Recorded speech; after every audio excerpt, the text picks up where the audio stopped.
అది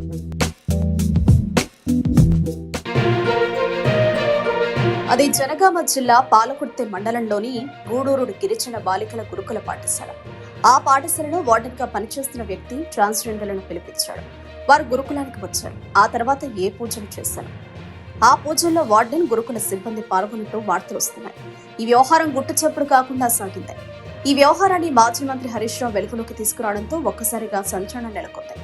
గూడూరు గురుకులంలో వార్డెన్ గా మల్లీశ్వరి, మరికొందరు పనిచేస్తున్నారు. ఆదివారం వార్డెన్ మల్లీశ్వరి ఇంకా కొందరు అనుమానాస్పదంగా ప్రవర్తించారు. ఆదివారం అక్కడి విద్యార్థినులను గదిలోకి వెళ్లాలని సూచించారు. పెద్దసార్లు వస్తున్నారని చెప్పారు. ఎవరో బయటకు రావద్దని హెచ్చరించారు. అదే రోజు రాత్రి వార్డెన్ సిబ్బంది కొంతమంది ట్రాన్స్జెండర్లను గురుకులంలోకి తీసుకొచ్చారు. పసుపు, ఏవేవో పూజలు చేశారు. నిమ్మకాయలు, గుమ్మడికాయలను అక్కడ ఏర్పాటు చేశారు. నీటిలో పసుపు, కుంకుమ కలిపి మంత్రాలు చదివారు. ఆ నీటిని తరగతి గదులలో చల్లారు. విద్యార్థినుల తలపై కూడా చల్లారు. ఈ ఘటనతో విద్యార్థినులు ఒక్కసారిగా భయపడ్డారు. అంతేకాదు, వారంతా మరుసటి రోజు రోడ్డు మీదకొచ్చి ధర్నా చేశారు. ఈ క్రమంలోనే ఎమ్మెల్యే అక్కడికి వచ్చారు. సమస్య తీవ్రతను ఆమె దృష్టికి తీసుకెళ్లారు.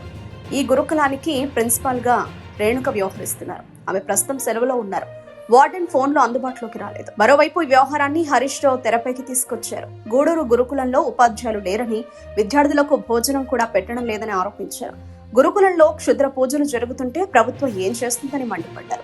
విద్యార్థులు నేరుగా రోడ్డు మీదకి వచ్చి ధర్నా చేస్తున్నారంటే పరిస్థితి ఎంత దారుణంగా ఉందో అర్థం చేసుకోవచ్చని హరీష్ రావు ఆగ్రహం వ్యక్తం చేశారు.